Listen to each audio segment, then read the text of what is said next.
छठे चरण का मतदान भी खत्म हो गया और छठे चरण में उत्तर प्रदेश की 14 सीटों पर वोटिंग हुई।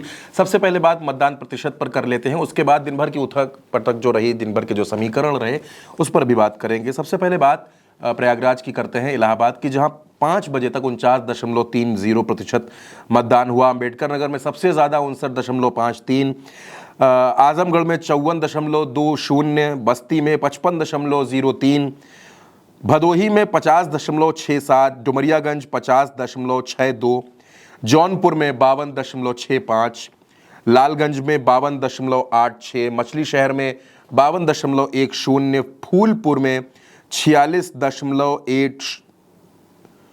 फूलपुर में 46.8, प्रतापगढ़ में 49.65, संत कबीर नगर 51.11, श्रावस्ती में 50.71, सुल्तानपुर में 53.60। ये 14 सीटों का मतदान प्रतिशत है जो 5 बजे तक का आंकड़ा है। हालांकि फाइनल वोटर टर्नआउट जब आता है तो उसमें ये आंकड़े बढ़ते हैं।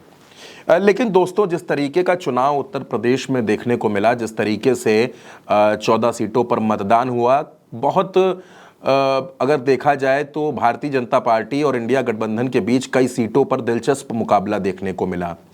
कुछ तस्वीरें भी बेहद रोचक आई, जैसे अंबेडकर नगर में समाजवादी पार्टी के प्रत्याशी जो थे लालजी वर्मा, उनको उनके घर में पुलिस ने हाउस अरेस्ट किया। इसके अलावा प्रयागराज की सीट पर कांग्रेस के प्रत्याशी उज्जवल रमण सिंह के पिता पूर्व सांसद रेवती रमण सिंह को पुलिस ने हिरासत में ले लिया जब वो बूथ का निरीक्षण करने के लिए पहुंचे थे। तमाम ऐसी खबरें आई। आरोप प्रत्यारोप का दौर भी खूब चला।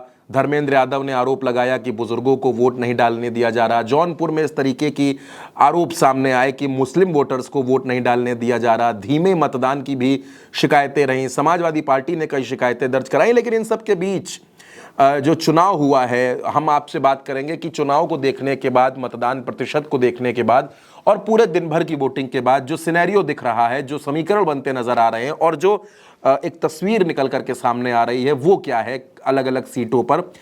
सीट वाइज हम आपसे बात करेंगे, एक एक सीट पर हम आपसे बात करेंगे। सबसे पहले बात करेंगे सुल्तानपुर की सीट की। बड़ी हॉट सीट रही। मेनका गांधी चुनाव लड़ रही थी, बीएसपी से उदयराज वर्मा थे और समाजवादी पार्टी इंडिया गठबंधन से रामभुआल निषाद यहां चुनाव लड़ रहे थे।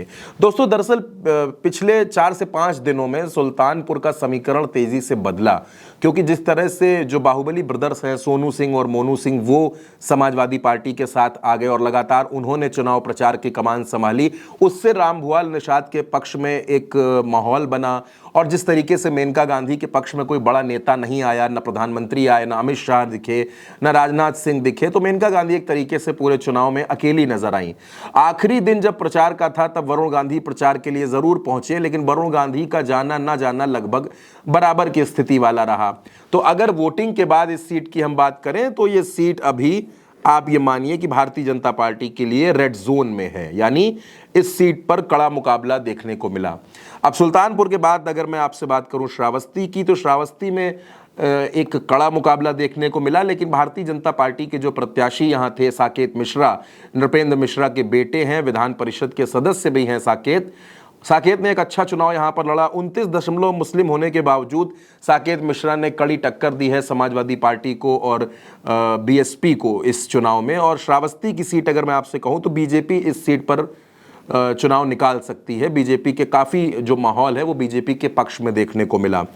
संत कबीर नगर की भी सीट है। संत कबीर नगर की सीट की अगर मैं आपसे बात करूं तो ये सीट भी एक तरीके से अगर आप कहिए तो संजय निषाद के जो बेटे प्रवीण निषाद यहाँ चुनाव लड़ रहे थे, उनके सामने सपा के पप्पू निषाद थे। दोनों के बीच एक कड़ा मुकाबला देखने को मिला। बीएसपी भी कई बूथ पर फाइट करती हुई नजर आई, लेकिन ये सीट भी भारतीय जनता पार्टी के पक्ष की सीट लगी वोटिंग के बाद, ऐसा समझ में आता है। प्रतापगढ़ की सीट है। प्रतापगढ़ में राजा भैया एक बड़ा फैक्टर बनकर निकले। प्रतापगढ़ में राजा भैया की वजह से सारा चुनाव पिछले 3 से 4 दिन में पलट गया। जिस तरीके से अखिलेश यादव ने उनको धन्यवाद दिया, अखिलेश यादव की रैली में जनसत्ता दल के कार्यकर्ता और नेता पहुंचे, जनसत्ता दल का झंडा नजर आया और जनसत्ता दल के नारे लगे। उसके बाद प्रतापगढ़ में ये लग रहा था कि भारतीय जनता पार्टी यहाँ फंस जाएगी, तो वो वोटिंग के दिन भी दोस्तों फंसती हुई नजर आई, क्योंकि मेरे पास जो आंकड़ा है और जो तमाम घटनाओं का भी मैंने आपके सामने जिक्र किया, तो प्रतापगढ़ की सीट ये आप मान सकते हैं कि इंडिया गठबंधन के खाते में जा सकती है। फूलपुर की सीट है, कड़ा मुकाबला है, कौन जीतेगा कहा नहीं जा सकता, बहुत मुश्किल है।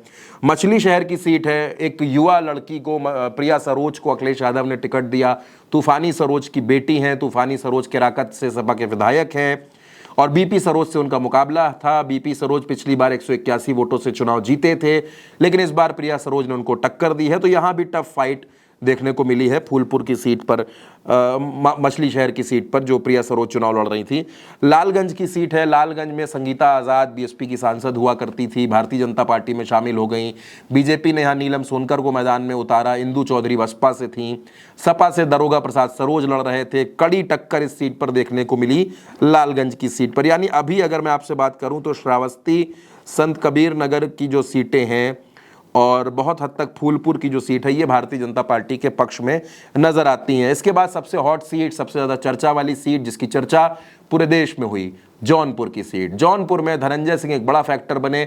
आखिरी के 48 घंटों में धनंजय सिंह ने टॉप गियर लगाया अपने चुनाव प्रचार का और धनंजय सिंह ने कृपाशंकर सिंह के लिए वाकई ज़मीन पर उतरकर बहुत मेहनत की है। अब आप उसे दबाव कहिए या जो कुछ भी कहिए, लेकिन धनंजय सिंह ने बहुत मेहनत की है इस चुनाव में और ये सीट भी भारतीय जनता पार्टी के पक्ष में नजर आती है। लेकिन इसके बाद जो डुमरियागंज की सीट है वहां भारतीय जनता पार्टी फंसी है। कुशल तिवारी ने कड़ी टक्कर दी है। जगदम्बिका पाल के खिलाफ जो नाराजगी का माहौल था उसका फायदा कुशल तिवारी को मिलता हुआ यहां पर भी नजर आ रहा है कि कुशल तिवारी यहां पर भारतीय जनता पार्टी को पछाड़ सकते हैं, चुनाव हरा भी सकते हैं। ये आकलन है चुनाव के बाद की जो तस्वीर हमारे सामने निकल करके आ रही है। इसके बाद भदोही की सीट है। भदोही में ललितेश पति त्रिपाठी शायद अपने जीवन का सबसे अच्छा चुनाव लड़े हैं, लेकिन एक नुकसान उनको ये हुआ कि टीएमसी से क्योंकि वो चुनाव लड़ रहे थे तो एक जो सिंबल लोगों के बीच में जो पहचान होती है, सिंबल की लड़ाई उनको लड़नी पड़ी। सिंबल की वजह से बहुत नुकसान भी देखने को मिला, लेकिन आखिरी दौर में ललितेश पति त्रिपाठी ने एक अच्छा चुनाव लड़ा है। बस्ती की सीट है, फंसी हुई थी यहाँ पर भारतीय जनता पार्टी बुरी तरीके से, लेकिन आखिरी वक्त में यहाँ भी खूब जोर आजमाइश की गई। दो बड़े ठाकुर चेहरों को भारतीय जनता पार्टी के पक्ष में माहौल बनाने के लिए लगाया गया।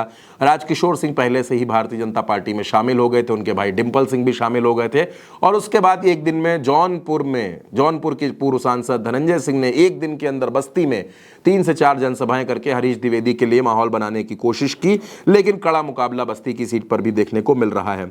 आजमगढ़ की सीट है। आजमगढ़ की सीट पे तमाम लोगों का आकलन यही है कि धर्मेंद्र यादव यहां बड़े अंतर से चुनाव जीत सकते हैं, चाहे वो आजमगढ़ के पत्रकार हों, आजमगढ़ के स्थानीय लोग हों या आजमगढ़ को समझने वाले जो भी लोग हैं। उनका कहना है कि आजमगढ़ में धर्मेंद्र यादव चुनाव निकाल सकते हैं, यानी ये सीट समाजवादी पार्टी के खाते में जा सकती है।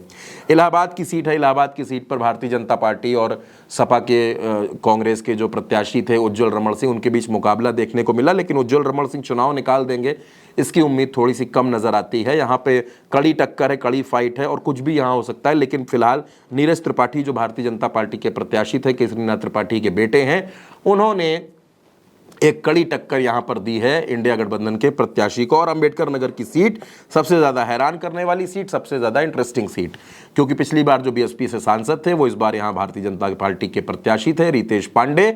और मतदान सबसे ज्यादा चौंकाने वाला, करीब 60% का मतदान अंबेडकर नगर की सीट पर। तो ये मतदान क्या कहता है? क्या ज्यादा मतदान होना रितेश पांडे के लिए मुश्किल हो सकता है? लालजी वर्मा को जिस तरीके से पुलिस ने हाउस अरेस्ट किया, उसके बाद जो रोष बढ़ा, उसके बाद अचानक मतदान प्रतिशत में बढ़ोतरी देखने को मिली। तो अंबेडकर नगर की सीट है, इंडिया गठबंधन यहाँ कड़ी टक्कर में है। जीत हार किसकी होगी फिलहाल ये कह पाना थोड़ा सा अंबेडकर नगर के हिसाब से मुश्किल है, लेकिन ये तमाम 14 सीटें जिनका मतदान प्रतिशत हमने आपको बताया और कहाँ किसकी टक्कर है, कौन किसकी विजिबिलिटी ज़्यादा हो सकती है, कौन जीत सकता है, कौन कड़ी टक्कर दे रहा है, इन तमाम पहलुओं पर हमने आपसे बात की। अब एक चरण बचा है दोस्तों चुनाव का। उत्तर प्रदेश में भी आखिरी चरण, 7वां चरण, 1 जून को मतदान होना है। 13 सीटों पर मतदान है। हाई प्रोफाइल सीटों वाला ये चरण होगा, जहां वाराणसी की सीट है, घोसी की सीट है, गाजीपुर की सीट है, मिर्ज़ापुर की सीट है, ये वो तमाम सीटें हैं। चंदौली की सीट है जहां एक दिलचस्प मुकाबला देखने को मिल सकता है। फिलहाल 6 चरण का मतदान खत्म हो चुका है। 1 जून का इंतजार है और 1 जून के बाद फाइनल इंतजार 4 जून का होगा, जिस दिन नतीजे सामने आएंगे।